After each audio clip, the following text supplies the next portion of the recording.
수학여행을 하던 중 친구가 쏜 화살에 맞아 실명한 초등학생 사건에 대한 법원의 판단이 내려졌습니다. 재판부는 가해 학생의 부모와 학교 모두 배상 책임이 있다고 봤습니다. 오늘의 주요 판결을 알아봅니다. 자, 수학여행을 간 초등학생 사이에서 발생한 사건입니다. 친구가 쏜 이 장난감 화살에 지금 상당히 끔찍한 사건인데, 자, 일단 사건 개요부터 좀 설명을 해주시죠. 이게 지난 2017년에 있었던 일입니다. 경상북도 안동 소재 한 초등학교에서 이제 캠프, 수학여행 같은 이제 일종의 캠프를 갔는데요. 이 피해 학생과 이제 가해 학생이 같은 방에 머물면서 4명이 총 같은 방에 머물렀는데 같은 방에 머물렀던 상황입니다. 그러다가 이제 이 가해 학생이 장난감 화살을 가져왔는데 이게 원래 이 화살 끝에는 고무 패킹이 붙어 있어서 뭐 유리벽에 붙이는, 벽에 붙이는 그 정도였다고 합니다. 그런데 이 고무 패킹을 제거하고 이제 몰래 가져온 커터칼로 끝부분을 뾰족하게 깎았다고 합니다. 실제 화살처럼요. 그래서 처음에 이제 가지고 놀다가 주변에 친구들이 말렸지만 계속 이 뾰족한 화살을 겨누면서 놀다가 결국 발사를 했고, 그리고 이 화살이 이 피해 학생의 눈에 맞게 된 사건이었습니다. 그래서 지금 그 피해 학생은 지금 상태가 어떻대요? 네, 안타깝지만 피해 학생의 부상 정도가 굉장히 큰 상황이라고 볼 수 있습니다.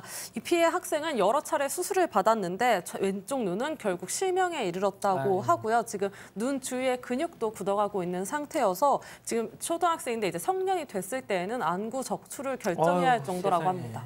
그렇군요. 자, 그런데 모르겠습니다. 초등학교 6학년생 정도면 그런 걸 사람을 향해서 쏘면은 안 좋다는 거는 알 수 있는 나이잖아요. 근데 처벌을 또 안 받았지 않습니까? 분명히 이제 알 수 있는 부분이 어디 있었는가 하면 다른 친구가 이런 뾰족한 화살로 사람에게 쏘면 사람이 다친다라는 경고를 했음에도 불구하고 아이가 이렇게 주변 친구들이 빵 쏘았다고 얘기하니까 분명히 이 부분은 그냥 과실의 문제가 아니라 고의의 문제까지 접근될 수도 있는데 사실 촉법 소년이다 보니까 형사처벌은 받지 않고 촉법 소년. 여기서 아마 조금 문제가 있다면 이 부분 아마 소년법상 보호처분 정도까지는 받을 수 있지 않을까. 아직 그 부분은 열려져 있는 부분이라서 그 부분 살펴봐야 되는 건데 참 되게 안타까운 거죠. 참 이런 사건은 절대로 일어나서는 안 된다 그렇게 생각합니다.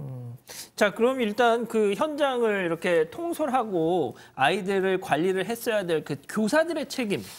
이건 어떻습니까? 이 부분이 좀 애매한 부분이었긴 합니다. 지금 교육청에서는 일단은 취침 시간 이후에 일어났던 일이기 때문에 학생들 간에 일어났던 일이다. 교사들은 알 수가 없었기 때문에 책임이 없다라는 취지로 부인을 했지만 뭐 앞으로 보겠지만 재판 과정이 좀 달리 좀 보일 것 같습니다. 자, 그러면 일단 이 사건이 벌어지고 나서 학교는 어떻게 대응을 했습니까? 기본적으로 이제 학교에 이런 일이 발생하면 폭력대책자치위원회라는 곳이 있는데 이 위원회에서도 학생의 고의성을 인정을 했어요. 그러니까 분명히 다칠 수 있음을 알매도 불구하고 화살을 쏘았다 이런 이야기가 나왔기 때문에 학생에 대해서는 전학 처분을 하게 되는데 이제 문제는 이게 학교 폭력 사건으로 접근하다 보니까 안전사고가 아니고 그러다 보니까 교사에 대해서는 책임이 없다. 이게 수학여행 갔을 때 이게 학교 폭력 사건이니까 이 부분에는 교사의 책임이 없다 이렇게 결론을 내렸습니다. 아니, 그러니까 지금 안구를 적출해야 될지도 모르는 상황이 됐는데 가해 학생은 그냥 전학 가고 끝났다?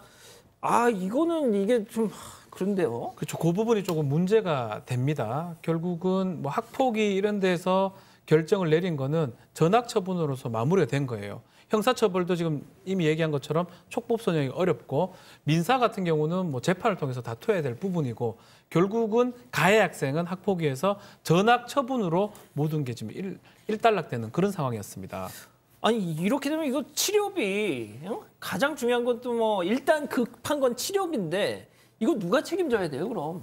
일단 피해 학생의 부모는 이제 이혼을 한 상태여서 이 아버지가 이 피해 학생과 그리고 그 동생까지 홀로 키웠다고 합니다. 그래서 이제 생활비와 그리고 치료비를 감당하는 데 조금 어려움이 있었다고 하고 피해 학생 측에서는 이제 부득이하게 가해 학생의 부모 그리고 담임교사 그리고 교육청을 상대로 손해배상을 제기했었습니다. 자, 그럼 여기서 오늘 판결 포인트 한번 짚어보죠. 교사들에게 책임이 있다. 그러니까 결국 이 손해배상 청구 소송을 낼 수밖에 없었다는 건데 법원은 교사들한테 책임이 있다라고 판단을 한 건가요? 그렇죠. 당연히 교사 책임이 있습니다. 자든지 자지 않든지 지금 학교 여행 중에 학교 수학여행 중에 있었던 일이기도 하고요. 그리고 선생님 입장에서는 지도 감독 의무가 있습니다. 계속적으로 예측을 해야 되고 이런 사고를 방지해야 될 의무가 있는데 이 의무를 소홀했기 때문에 사건이 발생했고요. 특히 이제 여기는 뭐 교육청도 같이 다 책임을 져야 된다. 또 학생 부모까지 다 가해 학생 부모까지 책임을 져라라고 하고 있는데 왜 그러냐면 예. 고학년이에요. 6학년 그렇죠. 학생들. 그리고 6학년 학생이면 저학년도 6학년 학생이면 뭐 낮이든 밤이든 인솔 교사 입장에서는 저 정도의 어떤 폭력이라든지 안전사고가 일어날 수 있다고 충분히 예견이 가능합니다. 알죠. 계속적으로 감독하고 관리해야 되는데 그 부분 못했고 그 부분을 못했기 때문에 결과 발생, 실명이라는 사고 결과 발생했는데 인과관계가 연관성이 있다라고 재판부는 본 것입니다. 자, 1심 판결은 교사들한테 책임이 있다라는 거였는데 1심 판결 이후에 이 해당 교육청이 그건 좀 억울하다 항소를 했다면서요.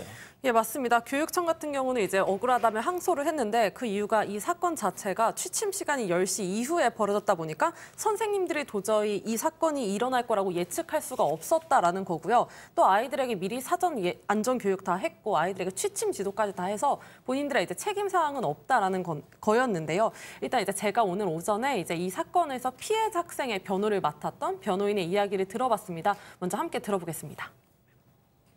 시간 이후에 아이들 간에 발생한 사고였기 때문에 우리가 예측할 수 없었기 때문에 이거는 책임이 없다 이제 이렇게 부인을 했었죠. 또 하나는 학교 측에서는 사전에 다 안전교육도 시키고 우리는 할 건 다 했다.